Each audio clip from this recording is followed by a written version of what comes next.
With all four members stretching more than ever before, at several points, the music verges on the transportive head vibe trip of space rock or psychedelic. This is the Grunge Bible Podcast. It's time to play the game. It's time to play the game. And we're back for another head trip psychedelic episode featuring the great Badmotorfinger. My name is Ethan Challoway.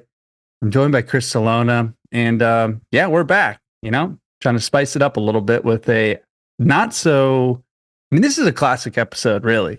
Yeah, this is our we've wheelhouse. Been throwing a bunch of random, there's been a bunch of random shit in there. We've been all over the place lately. We're getting back to our roots here, I suppose, with a classic album review. Ethan, I can't believe we haven't done this one before. How has it taken 186 episodes to do a proper Badmotorfinger episode? We've talked about the songs. A lot. Yeah, we've talked about the album. Soundgarden. We probably had a Soundgarden episode. Right. We haven't done a formal episode, but we've done an episode on it. So we've done probably multiple episodes worth, but it feels good.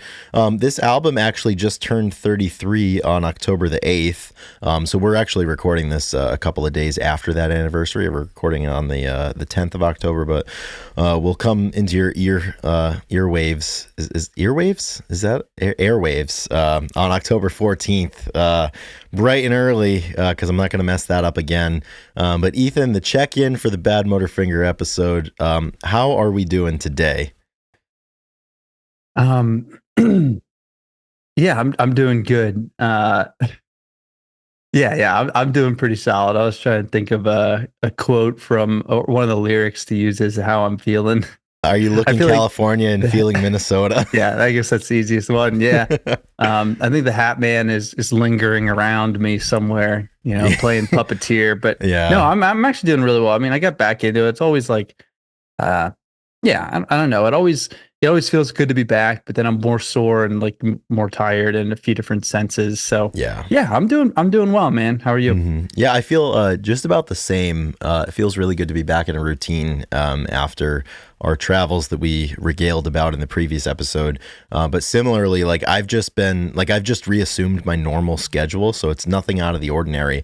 And I am dead tired every single day, and I've been lifting again, getting back into my normal schedule with that too. And just everything hurts, everything is difficult.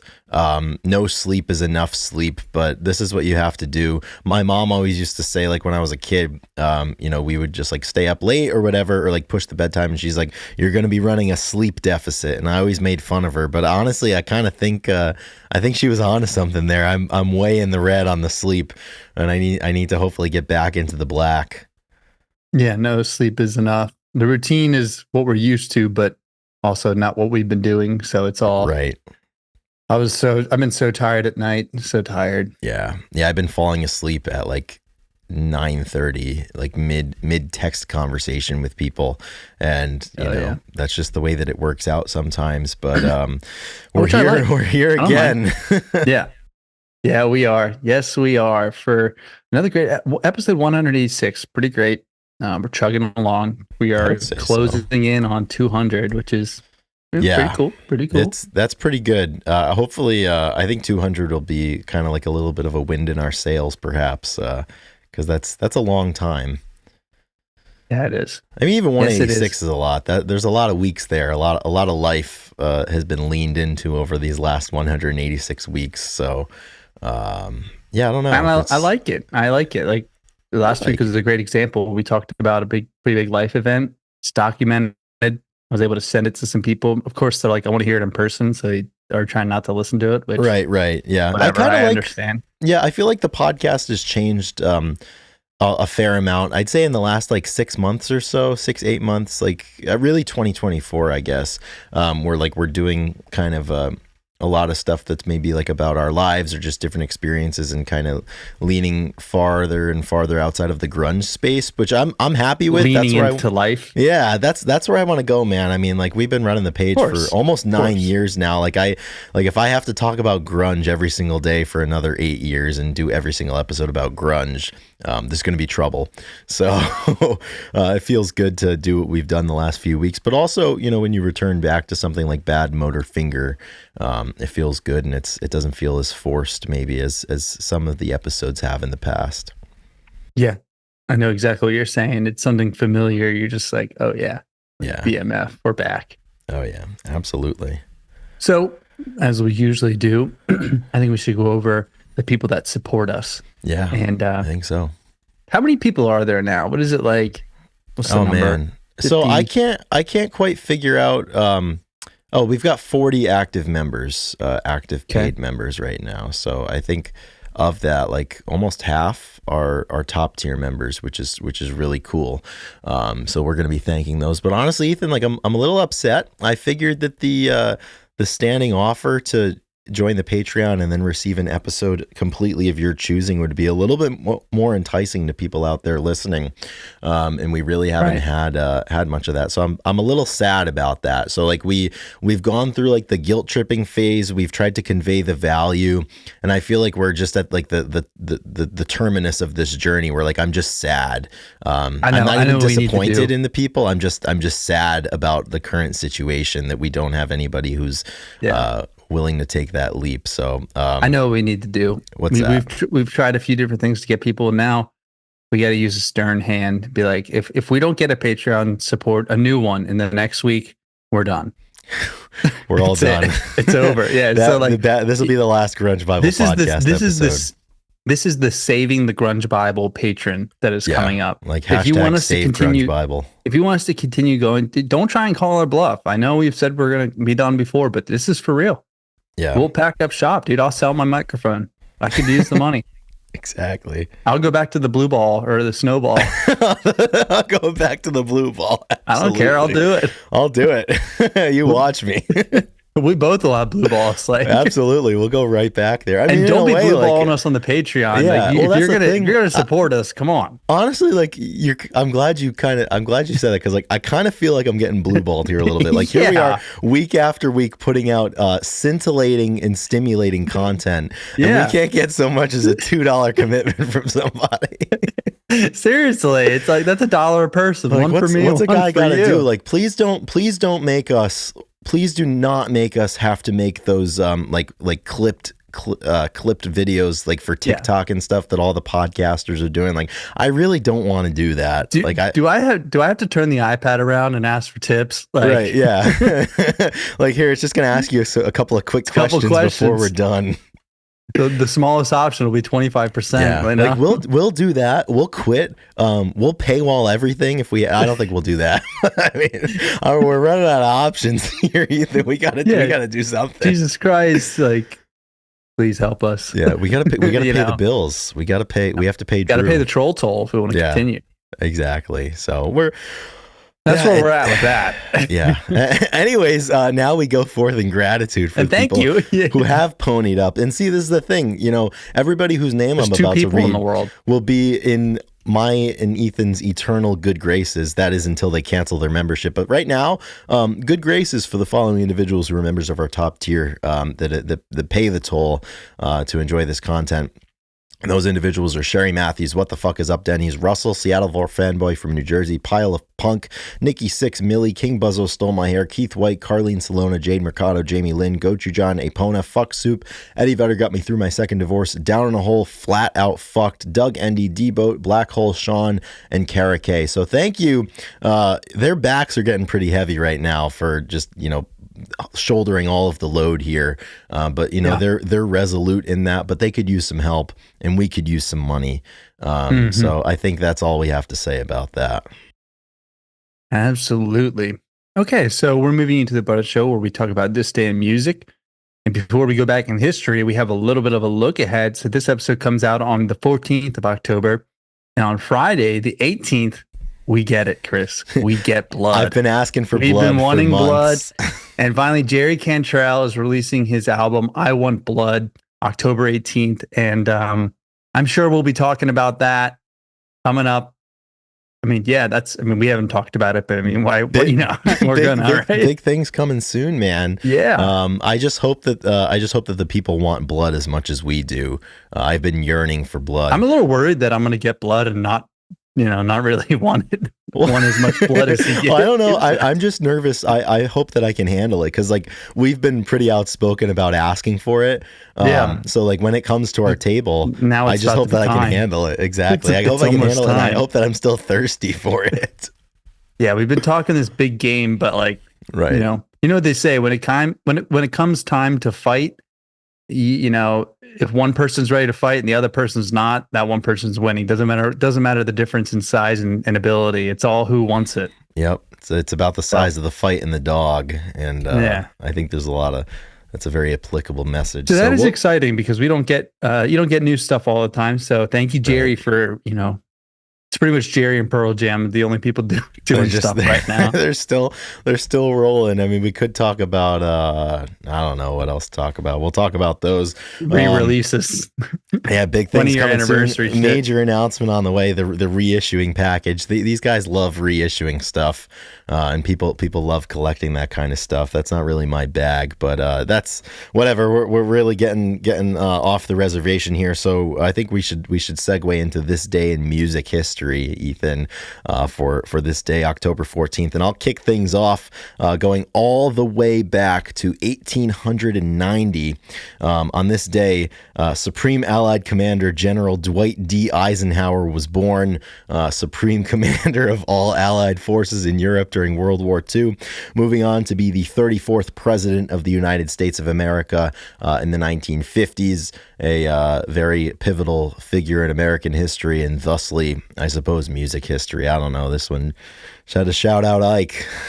134 years old. He is. He is. Maybe not alive, but he's out there somewhere. I can tell. That's right. That's awesome. Moving to 1977. Almost a 100-year jump here. Bing Crosby dies at the age of 74. What a shame. So much Bing season, right? It's almost, yeah. I'll Be Home for Christmas was his big that held a lot of records, if I remember correctly, for like being the most popular song. That's the thing, like records, charts, numbers, figures. We could find something to fit the bill. Yes, you could. I mean, like, for example, like I think we hold the record for like the longest continuously running grunge podcast, but you don't hear us talking about that. Maybe we'll make it into one of these. Sometimes we do. We actually talk about it all the time. Yeah, they're probably like, dude, you guys say that every episode. How long you've been doing it? That's like you know those people in your life that are very, very outspoken, and like they're outspoken about everything, and then every single time they go on a tirade, they're like, you know me, I keep my opinions to myself, but I have to say something about this, and it's like you never keep your opinions to yourself. I mean, that's that's what podcasting space is for, is just to frequently and directly contradict yourself week after week after week. So we're happy to do that. We're going to move forward 1 year. On October 14th, 1978, Usher was born. So happy birthday to the Ush man, turning, what is that, 56? Yeah. My math is correct. Damn. 56, yeah. Getting old. Crazy. Nevertheless, I don't really have anything else to say about everyone's getting older, right? Yeah. You're 30. I'm 28. Usher's 56. All right. Moving to 1994. A great year of birth, but also Pulp Fiction opens in theaters on this day in 94. And love that. I know Minge went and saw the Pulp Fiction in theaters. There was a showing like a month or two ago, and the GIMP was actually there. Oh, no kidding. Oh, yeah, he told us about this. Yeah, which is pretty cool. So maybe they're doing some more. It is a 30 year, so I love re-releases in theaters. I just missed the Lord of the Rings one. Yeah, I caught the spring. I caught the Big Lebowski 25th anniversary in theaters. It was one day only. Ethan, I'm going to need you to ruminate on Pulp Fiction or whatever you want for like 20 seconds. I forgot to turn my heat off, and Drew's going to get pissed off at me for not having a clean audio file. So I just have to go do that. See, it's already getting cold. I'm all out of sorts here. But Ethan, This is your time. Absolutely. What I was going to say is we tried to put on the Pulp Fiction during our escapades at the ranch back 10 days ago or whatever. And we were in and out just like the movie. We watched a little bit. Chris was asleep on the recliner a little bit. I was doing a Lego. But Pulp Fiction is that movie that you put on in the background. You get in and out. And if it's on the TV, you stop and watch for a little bit. Yeah. Well, that's the beauty of that movie. It is. Is like there's just all these like 25-minute like vignettes almost where you can just lock in for a little bit and hear that portion of the story, and it's not in chronological order anyways, so it's just good cinema. So that's one of the best parts about it for sure. One of my favorite movies, absolutely. Goes without saying. It's really, really solid. Yeah. Awesome. Well, let's move forward. You have to have one of these in there, and this is kind of a joint product here, where it's two of our least favorite things for this day in music history. We've got a chart and we've got a Beatles date. So on this day in 2000, the Beatles' official autobiography anthology hits #1 on the New York Times nonfiction bestseller list. And I don't know, Ethan. Like I'm not very involved in the literary space. Like I'm not a huge book reader, but it seems like every single book that comes out becomes a New York Times bestseller. Right. Yeah, it's just like the charts, it's another version of the charts. Yep. I agree. It's always bestseller, best author, critically acclaimed author. So I'm sure probably not that hard to, maybe it is. I don't know. We should write a book. Yeah, I think we should. Children's book. Yeah, we'll write a children's book. The Grunge Bible. Oh my gosh. I love that. Yeah, that's anthology hits #1. Yeah. All right. Huge. And last but not least, in 2011, a somber note. After 20 years of marriage, Kim Gordon and Thurston Moore of Sonic Youth announced that they are breaking up. 27 years of marriage. And I put this one on. I'm not a huge Sonic Youth fan. We always talk about how that's one of the bands that everybody loves to talk about how much they love. Oh, yeah. And I've lied and said that before when I'm trying to impress somebody or act like I know what I'm talking about on Grunge Bible. But very interesting dynamic to be married to a bandmate and to have one of your bandmates be your spouse. And we see it all the time throughout music, but it's so complex, and it's even more complex, I think, what the band looks like after the breakup. I mean, Fleetwood Mac had a bunch of that shit going on. No doubt Gwen and the bassist, I believe, were married for several years. And it's interesting always to see what happens to the band after that. I feel like, we always talk about compartmentalizing like your profession with your personal life, but I feel like that's got to be one of the most difficult ones. It's like when you work with your spouse and then things don't work out. That's why you don't date in the office. That's why HR gets involved. Exactly. Yeah. For some reason, like a week or two ago, I was looking at like the top 10 couples in bands. I was kind of looking through, and there was definitely a lot of rock and roll.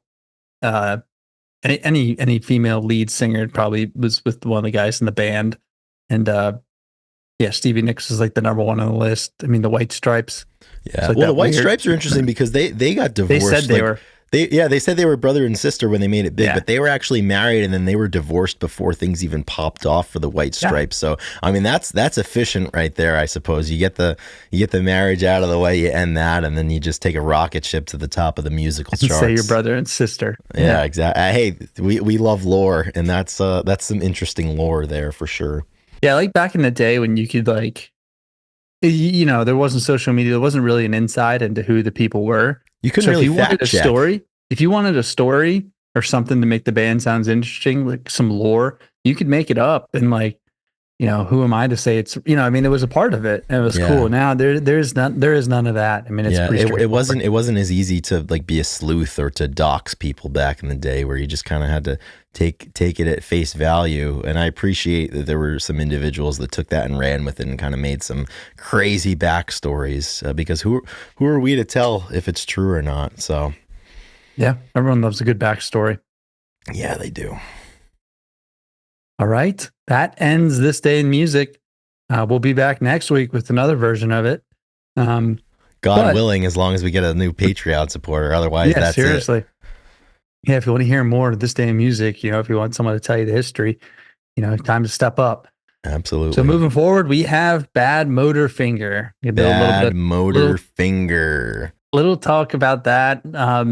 Chris, before you give the synopsis, let's just talk about the title, Badmotorfinger, right? Yeah. I love the name. You know what I mean? It's not, there's some album names that just like don't, I mean, there's some, some album names that are just like, I don't know.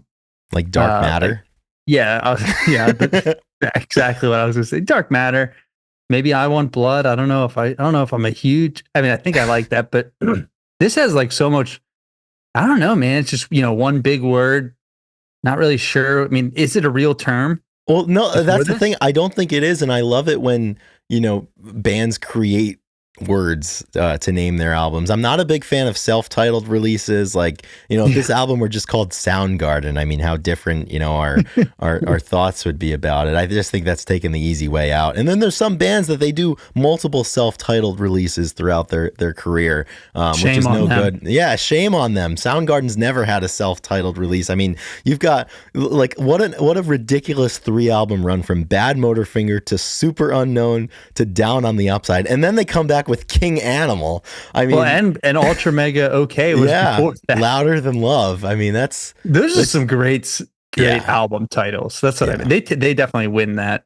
yeah, I would agree. They And win you know that. who I think I would wager has been pretty responsible for a lot of this? It's got to be Kim, right? It's got to be Yeah. Kim Thile. I think he's got his hands on the scale for this one.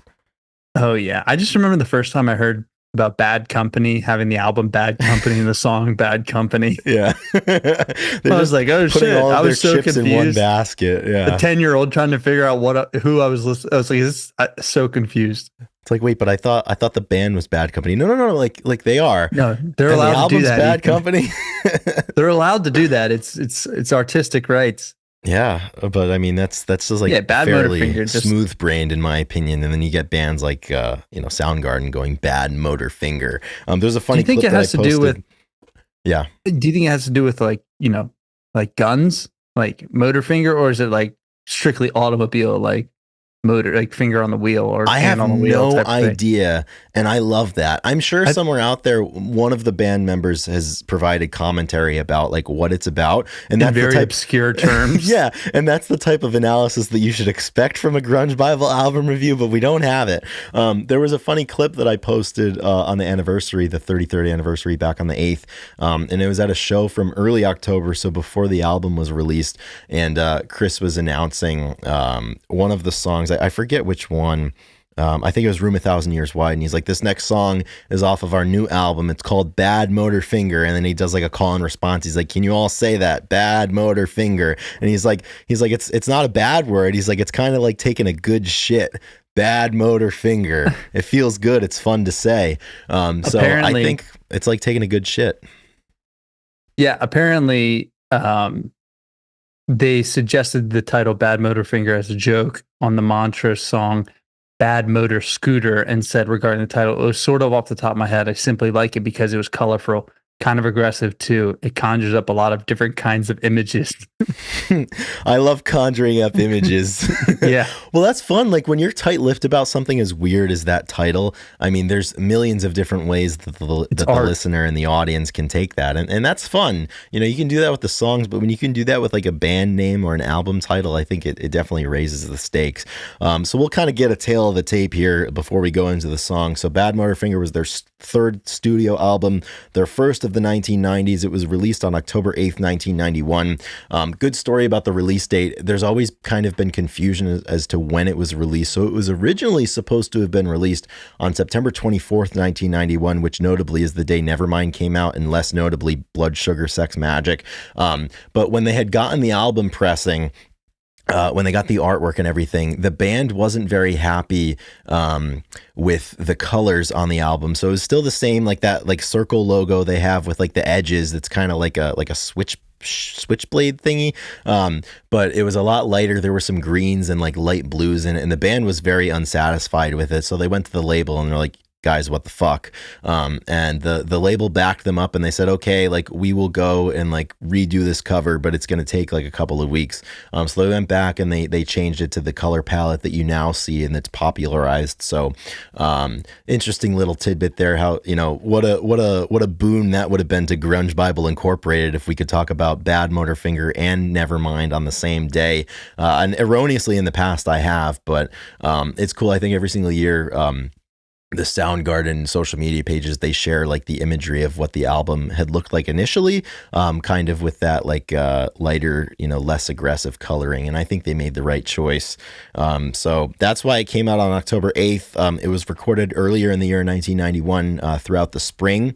It is their first album with Ben Shepherd playing bass guitar after Hiro Yamamoto had departed the band, and as well Jason Everman contributing in the late I think in the 1989 part.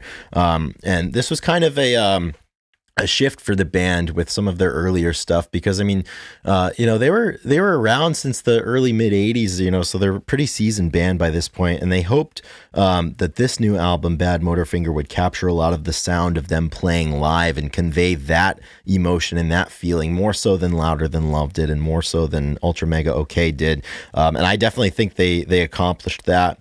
Another exciting element to this is really their first album that you saw a lot of collaborative approach to the songwriting. So every single member of the band, including Ben Shepherd, who had just recently joined the band, they have songwriting credits on this album, and even there's some different lyric credits on this as well, with Somewhere being penned lyrically by Ben Shepherd and Room 1,000 Years Wide coming from the pen of Kim Thayil. So really a holistic effort, I would say, for this one, and it absolutely paid off. And this is, Soundgarden, I think, as the 90s stretched deeper and deeper, and you get to their following two albums, they get a lot of weird tunings, a lot of weird sounds, and a lot of this, I think, has its genesis here with Badmotorfinger. Yeah, I think this album, it was their third album coming out of the, we're in the 90s now, and kind of moving a little bit away from like the punk influences and kind of creating the sound that everybody knows them for. And this is, I think, on record, our favorite album from the group, because it's full of iconic songs and just absolute, it's like a marathon. I mean, every song is just going. And the biggest, I was thinking about it, and like, Never the Machine Forever, but these guys are a machine forever. Like, that's the best way to describe this band. Yeah. It's like a machine with 1,000 gears, and each song, they'll switch gears in a second, change time signature. They're trying all these weird things throughout the course of the album. And they are just really like pushing it to the limit and just going. Yeah, and, I would agree. There's 1,000 gears. It's like you step into a room that is 1,000 years wide. It's kind of like taking a bath in holy water. It's kind of like immediately listening to something and having your face polluted when you listen to it. It's kind of like you're looking for something, but you have one good eye and one bad eye, and that good eye is closed. Just full of slaves and bulldozers. Yeah, and it's like trying to break out of a rusty cage. Giving you new damage. And like you listen to this and it really outshines, I think, everything else that could be going on in your life. And you just, I think the best way to put it is just a simple mind riot. It's just a riot in your mind. Like, yeah, there's a huge mind riot going on. And one thing I love about this album is, the page had been turned to the 90s, and I think this is really the first Soundgarden album that, like, I don't even know what to call it, what type of genre. And like, you listen to Badmotorfinger and you realize how silly it is trying to coin something and describe it, in a tidy term or two, what it's called, because there's so much going on here. Whereas I think in the 80s, they definitely had like a 70s rock influence. They had a little bit of glam in them too. But this one just completely innovates and I think puts to bed a lot of what people had been listening to in the 80s. I mean, this is the kill shot, in my opinion, right here. This combined with Nevermind, but this one absolutely unbelievably innovative, and I think it's one of the most enduring records from the era for sure. And most people believe that. A lot of people have a lot of similar thoughts and thought this was great. But funny enough, I was trying to find some quotes, and apparently Mudhoney's Mark Arm, he doesn't retell the story often, but hearing the final mix for the first time, he sent the band a postcard with a disparaging note and said, "Fuck, you guys sound like Rush now." Which, with how much people revere Rush, that could be a compliment. Well, yeah. And like, thinking about it, like, okay, like what is Mark Arm here? Right. And I get, and like, I guess that at some point you do hear like there's a ton of like progressive rock and changing gears, and it's pretty chaotic. And Rush was really good at that. It was a lot cleaner sound. Right. And yeah, like you said, I can I don't know how that's not maybe a compliment. Maybe it was supposed to be a compliment, but Yeah, pretty interesting. I mean, Mudhoney is the only real grunge band, so like, exactly. who are we to That say makes that Mark's Soundgarden not wrong? posers, I suppose. Yeah, exactly. Yeah, man. Exactly. What do you say? Let's get into it and do a classic Grunge Bible song by song review of Should we do Badmotorfinger. it? Should we go Yeah, through it? I think we should. I mean, we're 33 years and a week late to the late to the scene here, but nonetheless, Let's yeah, talk about dude, this first four-song run that they got oh going man, on. this is legendary, and it starts Well, with Rusty Cage. this is lore right here for the Yeah, grunge I'm gonna Bible. break my rusty cage and run. What a first track! This one, music and lyrics from Chris Cornell.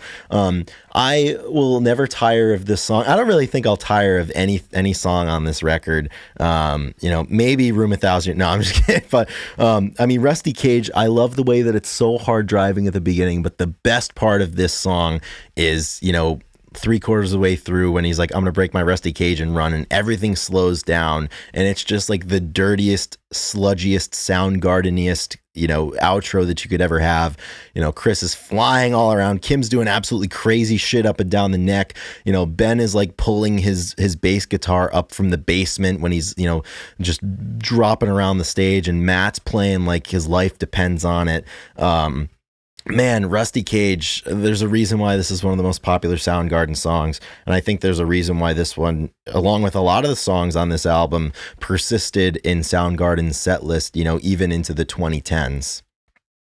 Yeah, and that part the breakdown that you talk about, I feel like bands, there's a lot of attempts to do something like this, and it's been done before, so it's hard to get something that sounds, I don't know, unique. And, a lot of people do when they do breaks, like heavier bands. And this is such a unique breakdown. Yeah. And the guitar is just wailing and he's like singing over top of it. It really is a special part of the song and the album. Yeah. And Chris's lyric writing, he had this way of like leaning into apocalyptic writing without it seeming, without it being artificial or trying to do too much. And like, it just works for him. And like that outro, like when the forest burns along the road, like God's eyes in my headlights, when the dogs are looking for their bones and it's raining ice picks on your steel shore. I mean, that's like God's eyes in your headlights. I mean, that is terrifying to think about. And he was constantly able to go back to like this vein of songwriting on this album and subsequent efforts. And it's just like the way that he could pull it off without it seeming like he's trying too hard. I don't know, man. They just captured a certain magic with this one. Yeah, it really is something. And so, yeah, the first four songs, Rusty Cage, Outshined, Slaves and Bulldozers, and Jesus Christ Pose, all over, Rusty Cage about 4.5 minutes, but the other ones are 5, almost 7, and then, almost 6. Especially when some of these songs were played live. I mean, Rusty Cage and especially Slaves and Bulldozers, Slaves and Bulldozers would extend itself into like a 10-15 minute jam. Yeah. They're tagging different songs. They're doing a whole bunch of shit. And like, they were these are behemoths of songs. Like, yeah, man, big, tough songs to play, to write. Like, this is a absolute crusher start to the album. And yeah, they utilized, this gave them, stuff for on stage for the next 25 years. I mean, yeah, absolutely. And like ever present on these songs would be Chris's ability to, one, captivate people with his stage presence, secondly, to provide his vocals, and thirdly, to fucking play guitar on this shit. While Rusty Cage is going on, he's flying all around like Jesus. He's still able to hold down, his guitar part, and then, that frees Kim up to do what Kim does best, which is just like attack the fretboard with some crazy shit. And it just works, all together perfectly. And we're only talking really about the first song. As we move forward to Outshine, once again, we've got Chris Cornell doing the music and the lyrics. This was the second single from the album. And this one's just unforgettable. I think this is peak Soundgarden, like stompability here. Like if we had like a stompability meter, this one would be, the meter would be redlining for certain here. Just an absolutely iconic song. And, iconic imagery here. We already referenced Looking California and Feeling Minnesota. I've kept the movie rolling, but the story's getting old now. There's just so much with this one that is just, once again, you don't know what they're saying, but it's relatable somehow. Like how many times like you've kept the movie rolling, like you've been doing, but it's getting old, but you're still tuning in. It just kind of speaks to like a lot of those sentiments that I think you could, I think we can all relate to. Yeah, it really, and this is the part of the program where we talk about Kim Thile being probably the best guitarist in the era. Right? Oh yeah. Like every time we come back to the band and we start listening, we're like, what he did with the fret, but what he did with the sounds and how he commanded it. I mean, this is the time where, I mean, pretty much, same with Chris's vocals, same with everybody. Like, the music ability is just incredible, and it's always fun to revisit because you go through waves where you're like, Jerry's the best guitarist, no, Kim is the best guitarist, no, McCready is, right now it's Kim. He's back on top. Right now it's Kim, and none of it would and be as possible. far as lyrical, we're just like, how do they, but they did it again, all these songs, like all the titles again, they do it 12 times on this record, and I think all of this is possible, with the rhythm section in the battery. I mean, like, you've got Ben and Matt playing perfectly together, and like they make enough heaviness that they allow Chris and Kim to kind of do their thing. And it goes back to how many times we've alluded to this episode, but when we chatted with Scott Crane, he's like, when Soundgarden's recording, I mean, Kim is doing crazy stuff for the entirety of the song, and then they just pick and choose which portions of it actually make the record. And it's just like, if you could step inside the mind of somebody like that and like what they're thinking and how the song influences where they solo, how they solo, and like what type of solo they present. It's just it's mind-boggling to me that some people's brains and bodies and hands are able to create something like this.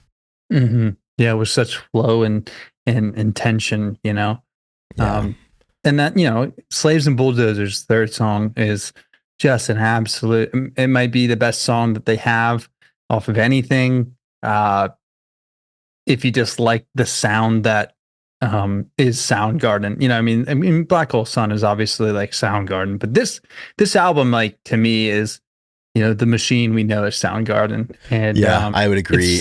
It just has a feeling to it that you're just like, this is who we all, because it was their third album. It just seems like it's the one that made them who they are. Yeah, and talk about like trying to convey their live presence onto a record made in a studio. I think this is the the best case example of that.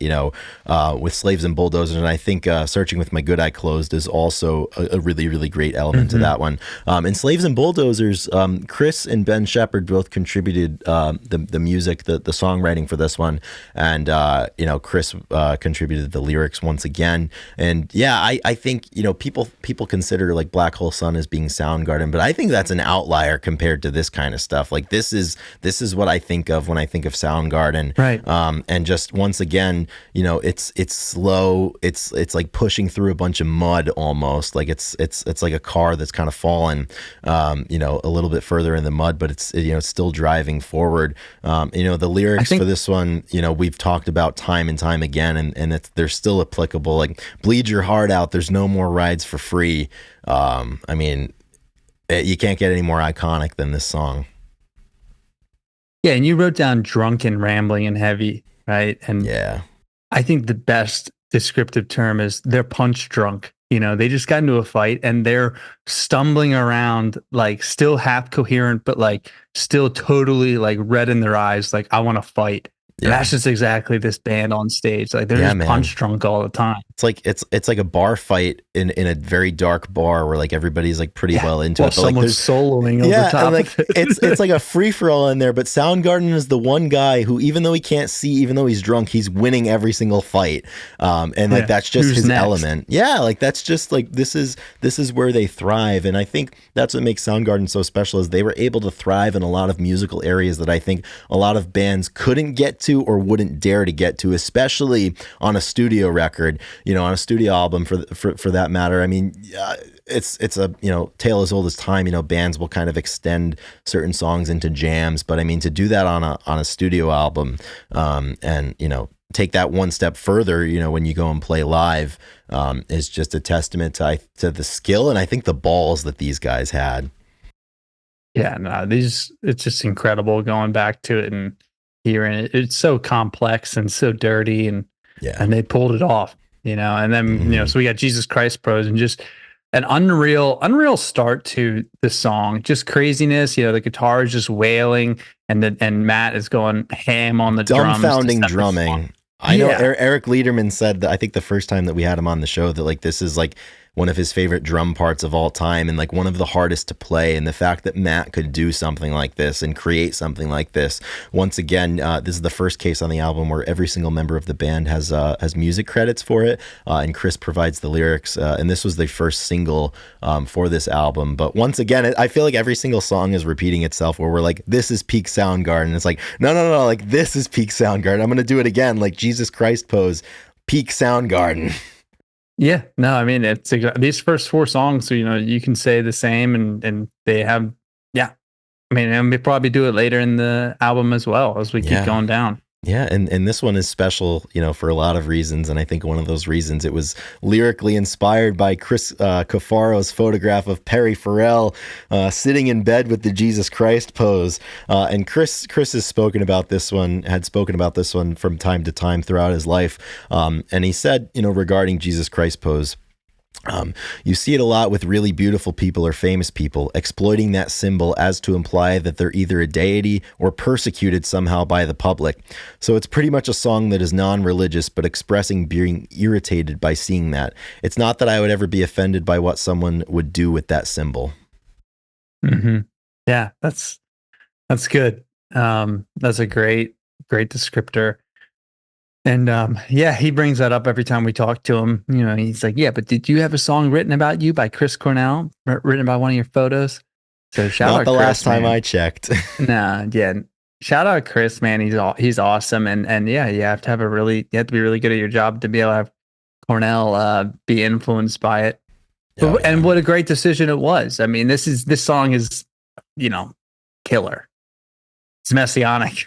It really is, man. And, you kind of go from, the album's kind of picking up steam a little bit here. We were slowing down on the dirt with Slaves and Bulldozers, Jesus Christ Pose a little faster. And then we move into Face Pollution, Ben Shepherd with the music and Chris with the lyrics. And right from the jump, when you hear that scream at the beginning and it just starts driving real hard, this one is so chaotic. And, I just love that, the juxtaposition between something that's as chaotic in a different way, because all of it's chaotic, right? Like, Slaves and Bulldozers is like that slow driving chaos where you don't know what's going to happen. And this one is just like your head's spinning. There's so much going on in this song. And, once again, they're just showcasing their range and they're showing what they can do. And some of the lyrics are just, once again, completely ridiculous. Now it's getting clear. I fear that I'm in you. Now I'm into plastics. Now I've made a mask. It looks like fish heads. I can't even begin to analyze that. I don't know what it means, but I'm so happy it exists. Yeah, I don't think I want to try to get into what it could mean, Yeah, I feel like it would alter my life in a profound way that I'm not prepared for. Yeah, this being the fifth song, this is like, you're in the big city and you have a big long road trip and you put the album on, you take four songs, you're finally getting out of the city. All of a sudden you have Open Road and then Face Pollution comes on and you just grip the wheel. You're going just 40 over the limit in the left lane. Yeah. Smoking a cigarette, And Absolutely. I got a road trip later today and I'm just envisioning listening to this song, but this album all together. Yeah. It's going to be good. Absolutely. Yeah, man. But this is another, just a banger. It's just it's so fast. Like, dude, all of the songs, like the whole album is like, the whole album is just going at 1,000 Glocks a minute or whatever. Yeah, absolutely. That's the Badmotorfinger, man. That's the Badmotorfinger, man. That's the Badmotorfinger. Badmotorfinger. And just like that, we've arrived at the halfway point of the album with Somewhere. Ben Shepherd providing the music and Chris with the lyrics. And my take on Somewhere is that if they had decided to make this one a single, I really do think this one could have been as popular as Outshined. I think it's like a musical sibling of Outshined, and just the tempo, the way the chorus is great, the way it's kind of stompy a little bit. I think this one could have had an absolute just heavy helping of success commercially with this one. But I'm happy that this one kind of exists like in the thick of it, and you already have like 4 iconic songs to start, and then it just keeps on going here, even as we get to the middle here with Somewhere. Yeah, that's a really interesting take. Do you think that singles, when bands deem singles when they have their first 3, do you think that it really does affect the way that the listener takes it in? And like, I guess when I see a single, I'm always like, okay, this is the one that the band really believes in, type of thing. And you think that if they would have been behind this song, it could have been one of the better ones.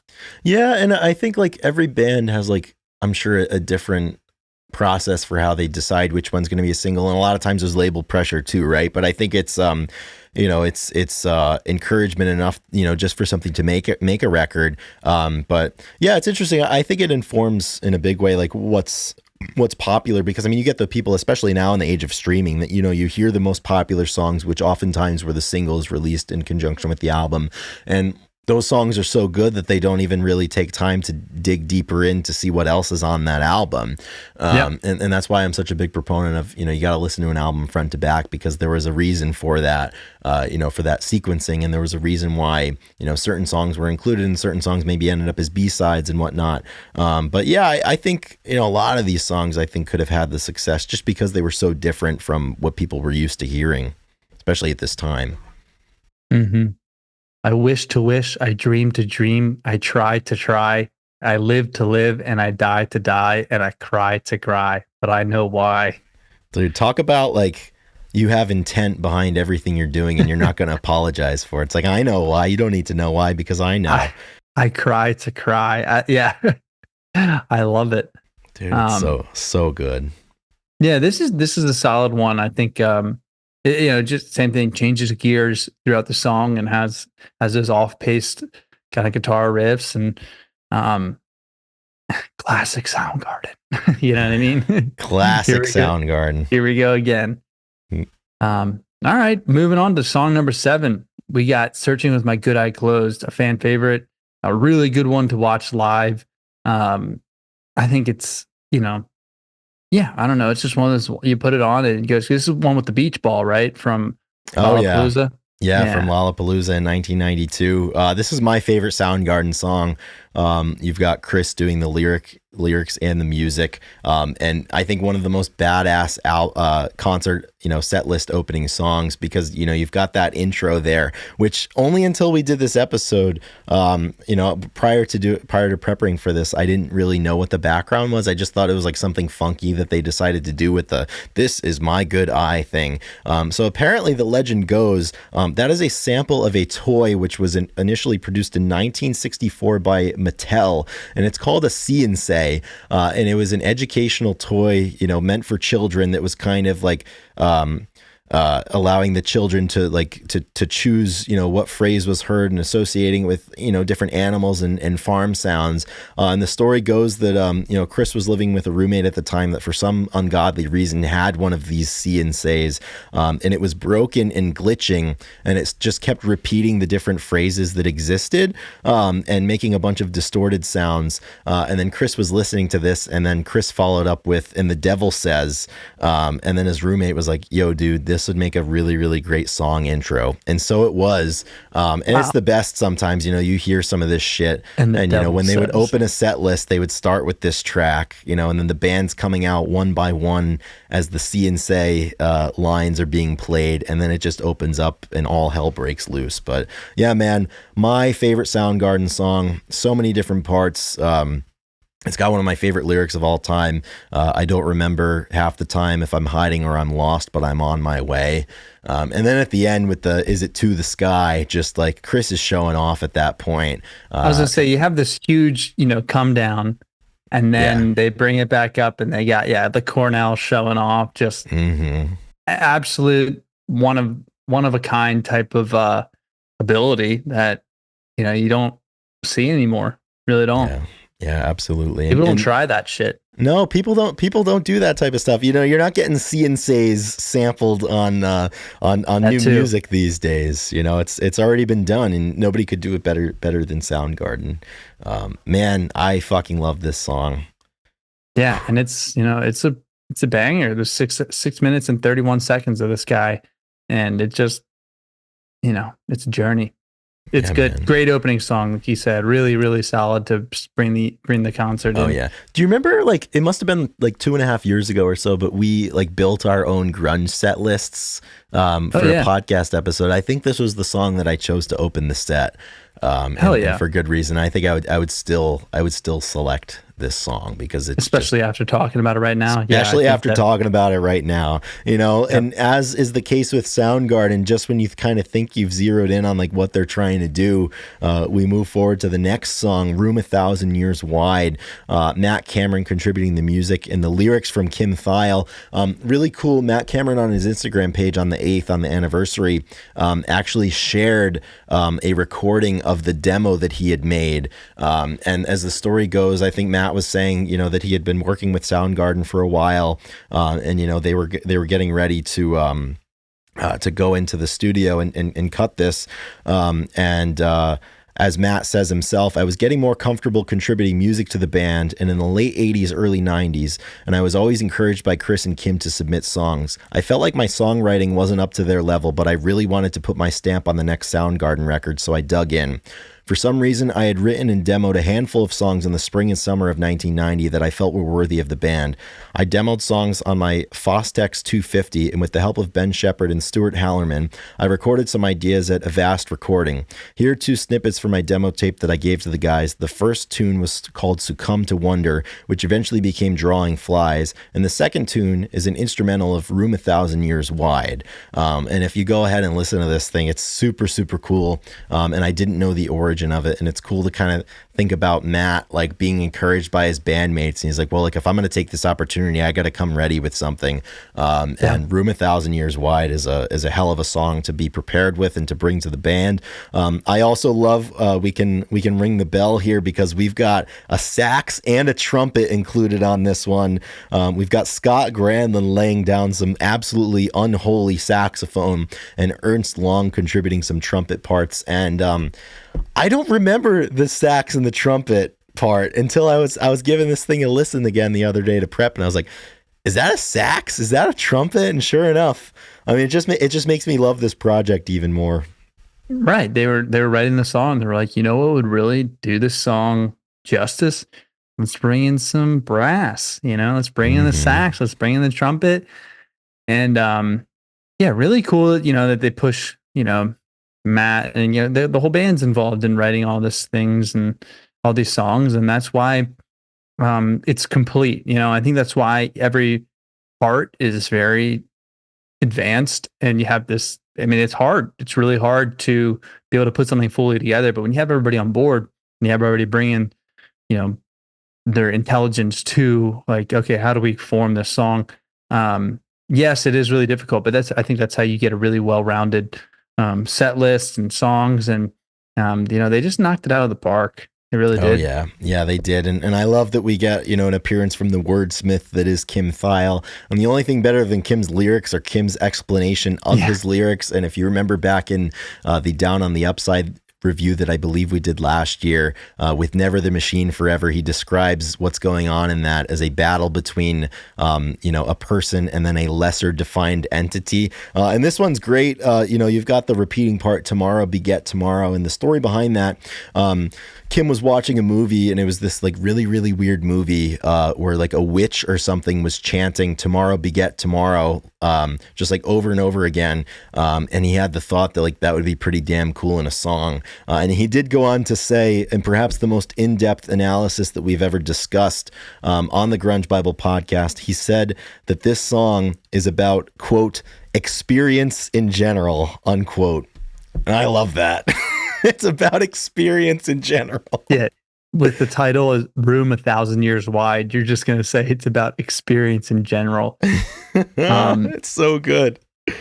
Yeah. I mean, it's just about experience, in general. Yeah. Well, it's like, I mean, Jimi Hendrix asked the question in the 60s, are you experienced? And I guess Kim was, because he wrote about it on Room 1,000 Years Wide.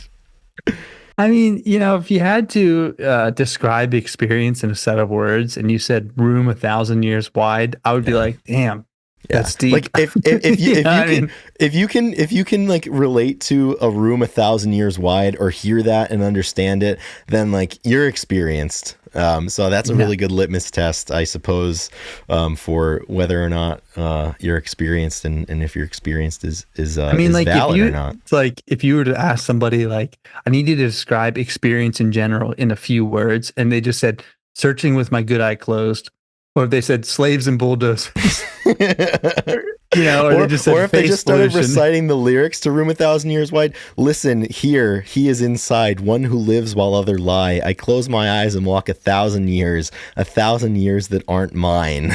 I walk 1,000 years. That's oh my some heavy God. shit.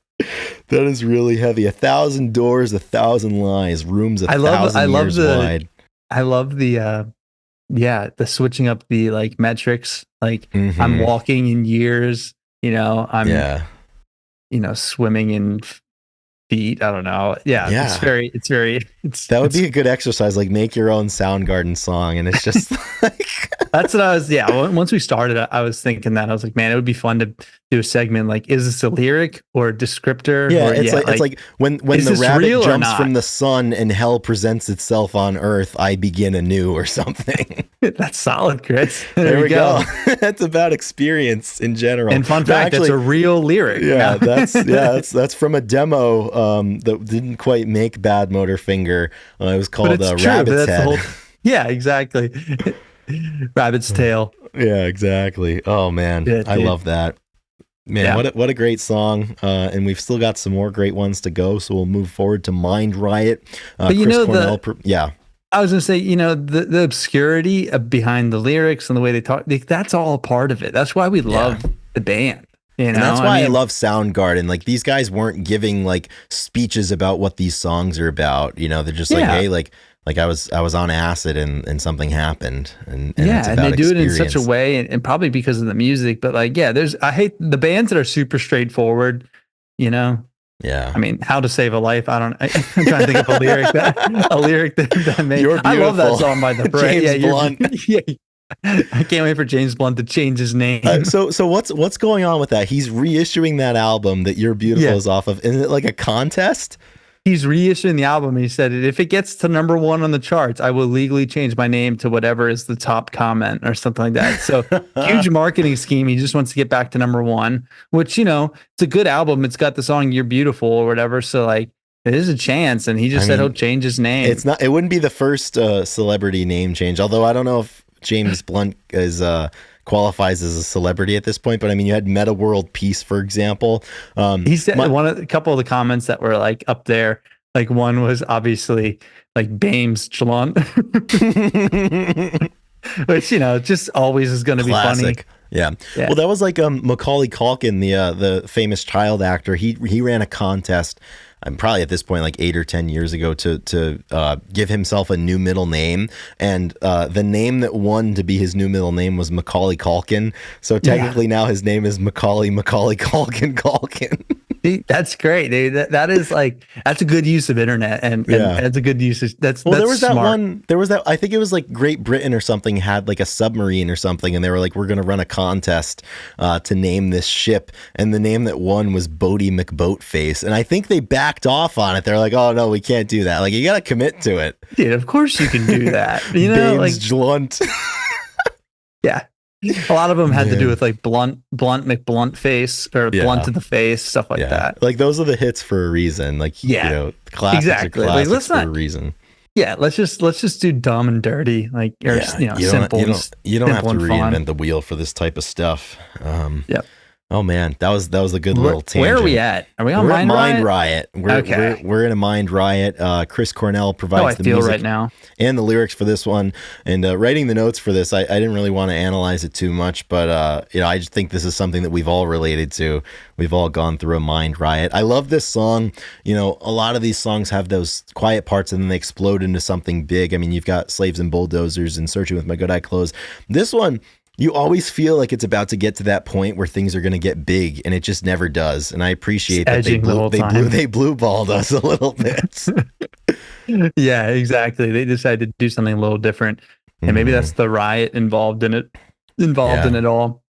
That's Yeah, funny. and They blue balled there's a us. lyrical similarity with this song and "Say Hello to Heaven," where "Say Hello to Heaven." Chris writes, "I blow out the candle and I put you to bed." And this one, he said, "The candle was burning yesterday, like somebody's best friend died." And I've always wondered, if that's an allusion to Andrew Wood, but who's to That's say, such a right? good lyric. That is such a good candle burning Yeah, yesterday, like somebody's best friend died. yeah. That's Which I mean, you really think about top like, tier. I mean, that's happening every day, all over Yeah. the world. Somebody's best friend is passing away, and I don't know. That lends itself to like a whole different conversation where it's like, your life can be completely normal, but somebody like a block away from you, their life can be shattered by something, and it's just Hmm. like experience and like that human condition is always kind of crazy to think about and inducing of mind riots, I would say. Yeah. Yeah. One thing can change everything.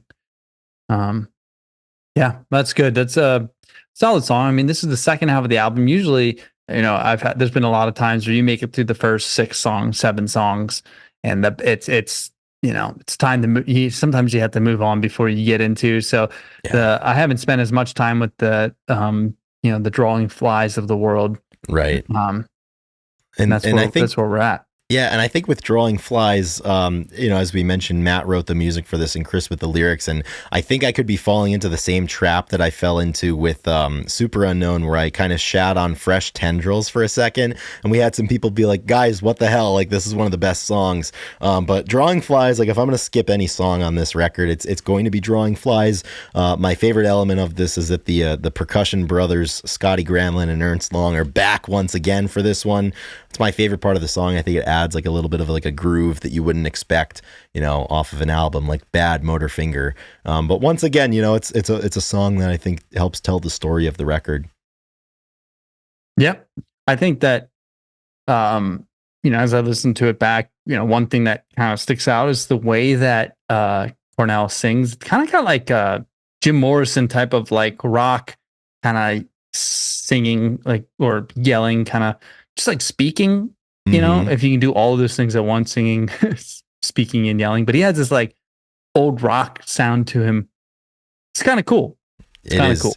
It is really cool. Yeah, I would So it's a totally little agree just with that. different pace. Different Mm-hmm. strokes. Different strokes for different folks, man. We've got 2 songs left here on Badmotorfinger, and the penultimate song is Holy Water, Chris with the music and the lyrics. This is another one that I think could have been a hit in the same way that I think Somewhere is very similar to Outshined. I think you can draw a through line between those 2 songs and Holy Water.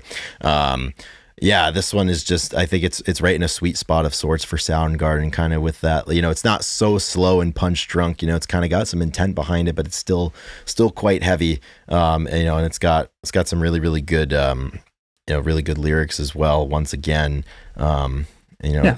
anytime somebody can include, a line such as I'm raped by another monkey circus freak trying to take my indignance away from me. I mean, that's crazy. We get some more religious allusions with the holy water. The holy water's rust in me, which is interesting, because obviously like holy water is like one of the more redeeming, forms of water, and it holds a lot of significance. But the fact that he's like, yeah, like this thing is rusting me, it's corroding me, and it's, negatively impacting it. There's a message in there somewhere. It's not for me to explain or understand, but perhaps I have to become more experienced in general. Yeah. I mean, this is a good example as the whole album, they're the band's control on dynamics and that's what this album really is. It's a lot of highs, a lot of lows, a lot of like just up and downs and just all over the place. And yeah, this is just like I said, this is just another song that, they just display how good they are. and you can find a lot of love in every song. I feel like I am gonna go back to Drawing Flies, probably listen to it a little bit and try to figure it Yeah. out a little I bit think we more. have to. Yeah, we Yeah, definitely have to at this point. very grunge Bible of us to do, to go Yeah. back on our word next week and be like, you know what, guys, we looked at it, and Well, Drawing that's the whole Flies, the point of best this song. space, as I said earlier If in it the would have been a episode, single, it would have been their best one ever. to frequently and directly contradict ourselves, and Yeah. that's what we'll do. We'll have to make a note to revisit that one. But we've got one song left here. It's the 12th song, and that is "New Damage." You get Cameron and Thiel with the music and Chris with the lyrics. And this one was apparently, with this song coming out in early 1991, written in the spring, the Gulf War was happening, and there was kind of a lot of stuff like that going on. And apparently, this song was written about just like government and the consequences of government's actions. And I think this is like the most like veiled apocalyptic portion of this record, where you've got the chorus, "The wreck is going down, get out before you drown." I don't think we're not splitting any hairs with that one for sure. Even some of the verses, when new damage comes, it's a new word for plague, a new world order, a new word for hate. It's pretty straightforward there, but I think they end on a really, really solid note with this record. And New Damage is a hell of a track. Sir, new damage has been new damage brought to light. New shit has come to light, man. I mean, that's exactly how life is. There's at certain times, there's new damage that you have to deal with, and it's a great title. Again, I really like it, and I think it is a great bookend to the album. It's funny. I just read Matt and Kim music and Chris's lyrics, but there's a band called Matt and Kim. You know them? I do not. They have the song "Daylight," which you probably know. Like, it was probably big in the 2013s. It's a guy and a girl, and their names are actually Matt and Kim. But it'd be funny. Maybe they were just making a tribute, an allude. Yeah, tribute to Matt and Kim of Soundgarden. So we've got Matt Cameron and Kim Thiel. We've got Matt and Kim, and then we also know somebody named Matt Kim. It's all coming together. Never the machine forever. I mean, like without asking them, we can't like confirm that it wasn't because of Soundgarden that right. Yeah, I can build that lore in my head if I want. Well, it's like I think in 2016 there was the rumor going around that Ted Cruz, the senator from Texas, who I think is a piece of shit, people were saying that he was the Zodiac killer, and they were like, because he hasn't come out and definitively said that he wasn't, there's always the chance. So with Matt and Kim, there's always the chance because they haven't definitively denied it. Yeah, exactly. Oh man, I love Badmotorfinger. Bad Motorfinger, Bad Motor Scooter. Bad Motor Scooter. What would the opposite? Great. What would the opposite? Bad Bad Motorfinger? Thumb or toe? Good electric toe. What's the opposite of a motor? Like a? I said electric. I don't know. Yeah, good electric toe. Good electric toe. It could be something like that. Who's to say, man? Wow, I feel good that we talked about Badmotorfinger finally, and I'm excited to put this one out to the world. I'd like to first of all, before we thank the people and get on out of here, do you have any final thoughts on Badmotorfinger? No, I don't, man. I just think that it's a room of 1,000 machines operating at high frequency to put the world on standby, something like that.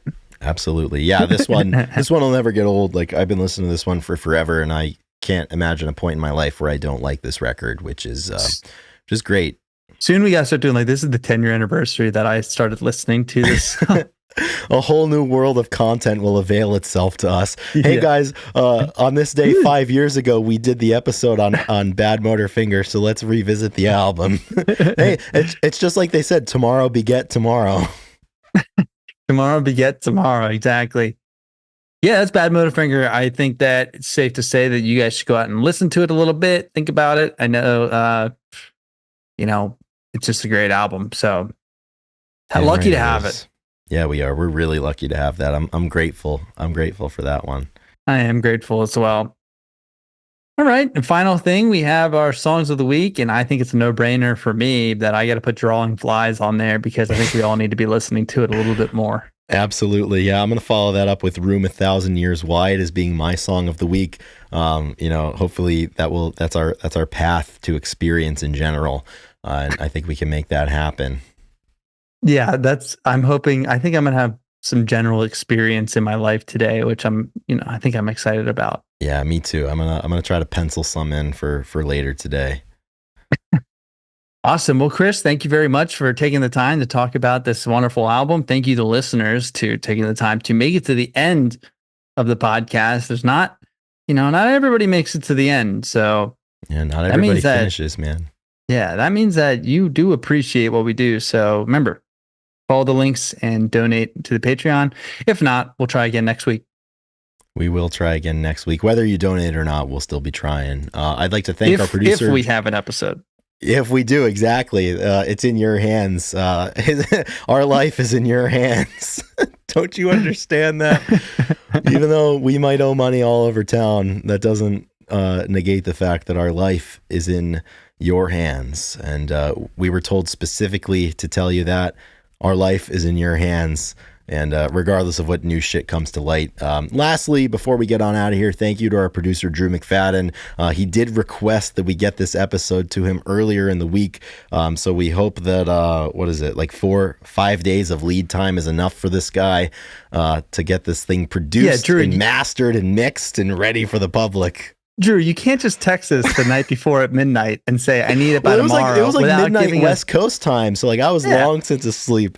Oh man, you're lucky that we had this plan, because if we didn't, you got to give us some more. If you really do want it early, I love you either way, but yeah, that's funny. We're going to air it out we don't just text Drew complaints. We say them on here.